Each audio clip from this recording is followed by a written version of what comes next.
Salut tout le monde, c'est Léna HBK et on se retrouve aujourd'hui dans un nouveau Parlons Catch sur André le Géant, comme vous me l'avez demandé.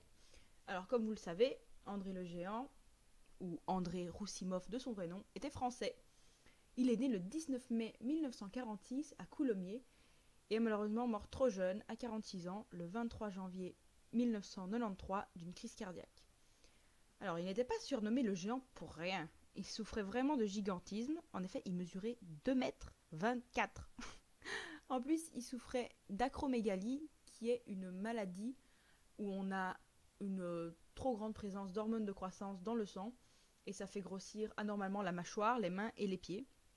Et donc cet excès d'hormones a aussi eu un impact sur sa santé parce que ça peut causer des insuffisances cardiaques, donc sa mort prématurée est en partie due à cause de cette maladie et aussi de son gigantisme. Alors à 17 ans, il déménage à Paris où un manager de catch, Robert Lagea, voit en sa taille démesurée un atout majeur pour devenir catcheur et donc il l'entraîne. Il commence à faire des petits matchs par-ci par-là à Paris, voilà. Et ensuite à 20 ans, en 1966, il rencontre Franck Valois, un autre manager qui va l'entraîner, encore une fois. Et c'est grâce à lui qu'il va combattre à l'international et en 1968, il devient champion poids lourd de France. Le 26 mars 1973, il fait son premier match au Madison Square Garden pour la WWF contre Buddy Wolf qu'il bat. Donc ce sera la première victoire d'une très longue série qui ne se terminera que 15 ans plus tard, mais ça, on va en reparler.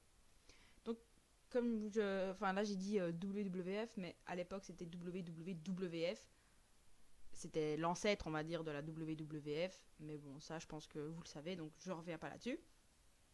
Alors, un de ses matchs les plus célèbres est celui contre Chuck Wepner, qui a eu lieu le 25 juin 1976 et qui aurait inspiré le combat entre Rocky Balboa et Thunder Lips dans Rocky 3. Rien que ça.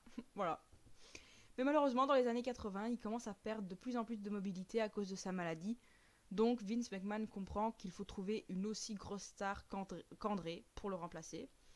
Et donc, il met en place la rivalité André le Géant contre Hulk Hogan, avec comme point culminant un des matchs les plus importants de l'histoire, le 29 mars 1987 à WrestleMania 3, devant 93 000 spectateurs, qui était un record à l'époque. Hulk Hogan réussit l'impossible en battant André le Géant, qui était jusque-là invaincu depuis 15 ans, comme je l'ai dit, en lui portant un body slam. Donc c'est vraiment un des plus beaux passages de témoin de l'histoire du catch. Je ne sais pas si vous vous rendez compte à quel point c'est symbolique. Donc déjà, battre André le Géant, personne ne l'avait fait à la WWF. Et là, Hulk Hogan est le premier.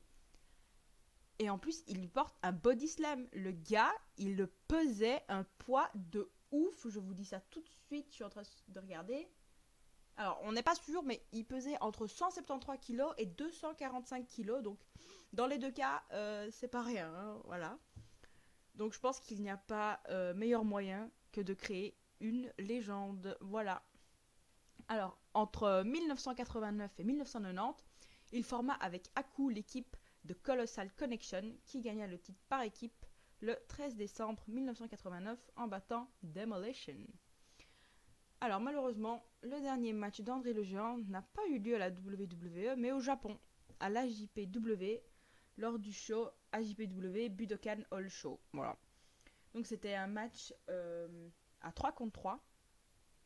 Alors, c'était André le Géant, Giant Baba et Rusher Kimura contre Akura Eigen, Masafushi et Motoshi Okuma. Donc, bien sûr, l'équipe d'André le Géant a battu l'autre équipe. Donc voilà, c'était en très gros résumé la carrière de cet illustre catcheur qui, au final, n'aura gagné le titre de la WWF qu'une seule fois. Et en plus, c'est le règne le plus court de l'histoire. Il n'a duré qu'1 minute et 48 secondes. Alors, je vous explique. Ça s'est passé le 5 février 1988. Après avoir gagné le titre contre Hulk Hogan, il l'a vendu à Ted DiBiase. Je répète, il l'a vendu.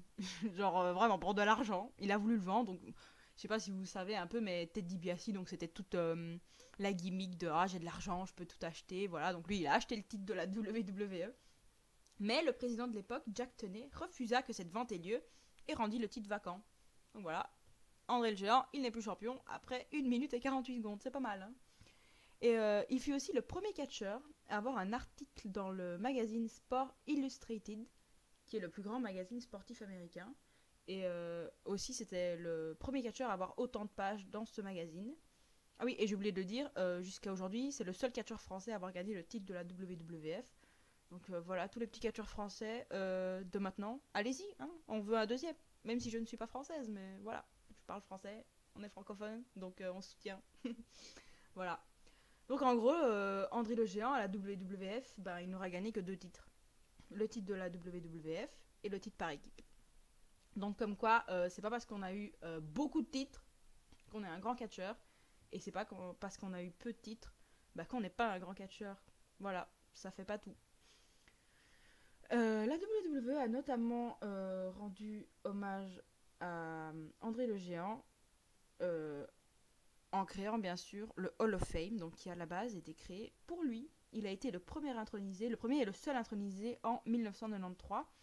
Et aussi plus récemment, il nous a rendu hommage en créant la bataille royale d'André le Géant à WrestleMania 30 en 2014, avec comme récompense le fameux trophée. Et le premier à avoir gagné cette bataille royale, si vous vous souvenez, c'était Antonio Cesaro, qui s'appelait encore Antonio Cesaro à l'époque, et qui avait battu en finale, entre guillemets, de la bataille royale, enfin il restait que 2, le Big Show, et qui lui a apporté aussi un body slam pour l'éliminer du match. Donc c'était aussi tout un symbole hein, qui renvoyait bien évidemment au match André le Géant Hulk Hogan de 1987. Voilà. Donc c'est la fin de cette vidéo, merci de l'avoir regardée et je finirai juste par une petite anecdote. André le Géant aurait bu 41 litres de bière en 6 heures sans être trop malade. Enfin, il allait plus ou moins bien, même si après il était un peu bourré, bah, il s'est réveillé quoi, tout va bien. Et moi, je suis bourré après 2 verres de bière, voilà. Allez, je vous dis à la prochaine les amis. Salut, salut!